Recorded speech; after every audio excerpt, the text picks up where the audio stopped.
Beetlejuice! Beetlejuice! Beetlejuice! It's showtime. Da, tako je, danas pričamo o prvom delu filma Beetlejuice. Beetlejuice je jedan od najluđih karaktera ikada stvorenih i pogodite koliko je imao na IMDb-u. Od 10 imao je 7,4. Rotten Tomatoes od 100% imao je 83. O da, ovaj film iz 1988.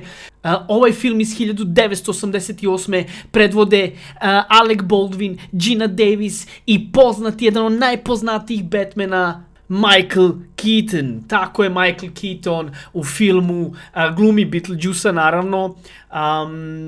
Ima malo bolesti u ovom filmu, moram da kažem, ima malo bolesti da odrasli, mrtvi lik želi da oženi devojčicu koja je još uvek u školi.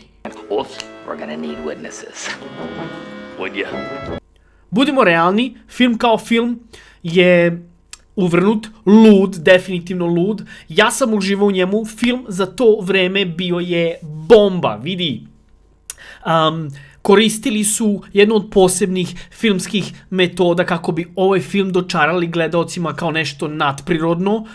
Koristili su tehniku stop motion pictures. O čemu se radi, kako se radi, sama reč kaže stop motion pictures.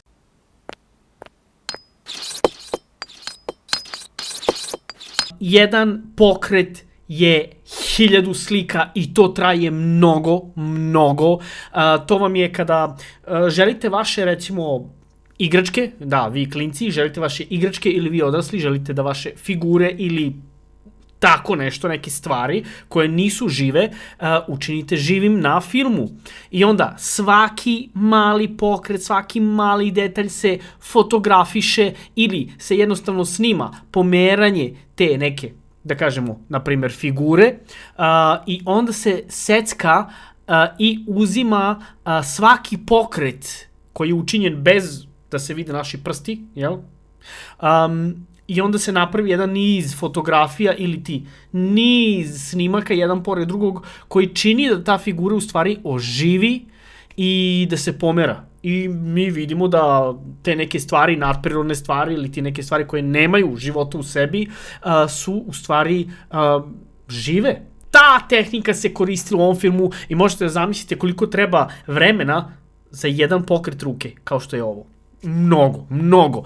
Ovaj film je uzeo mnogo vremena, jedan od jačih filmova, izašao je drugi deo ove godine, ljudi, ja se spremam, znači, tako da spremite se za follow-up, trebao bi da ga odgledam, ima ga na Netflixu, ali želeo sam da se vratim u prošlost i da odgledam prvi deo. Ovaj film preporučujem za sve vas, možete da gledate s porodicom, sa klincima, sa devojkom, vratite se malo u prošlost, pogledajte ovu klasiku horror fantazije, ili ja volim da kažem da je ovo horror komedija, tako da u svakom slučaju Beetlejuice film od 5 zvezdica 4, da, 4 od mene, samo zato što je klasika, ne kaže stoka, da nije klasika, da je neki film koji je otkrio sam ga, da ga gledam, verovatno bi bilo 3,5 ili 3, ali 4, samo zato što je klasika, ima jaku kombinaciju glumaca, mislim, Winona Ryder, jedna jako dobra glumica današnjice, bivša žena Johnny Deppa, inače, i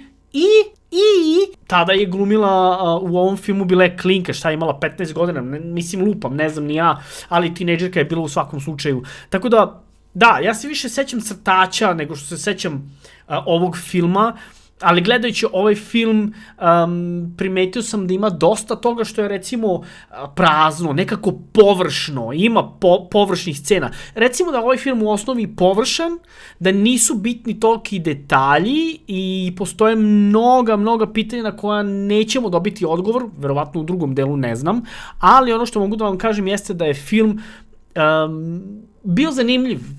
Film je za to vreme odradio, što se kaže, odradio domaći zadatak i dao je domaći zadatak drugim filmovima hororima koji slede posle ovog filma. Međutim, ovaj drugi deo baš bi volao da vidim o čemu se radi i definitivno ću ga gledati, ne znam da će to biti večeras ili sutra uveče, ali definitivno i onda radimo follow up.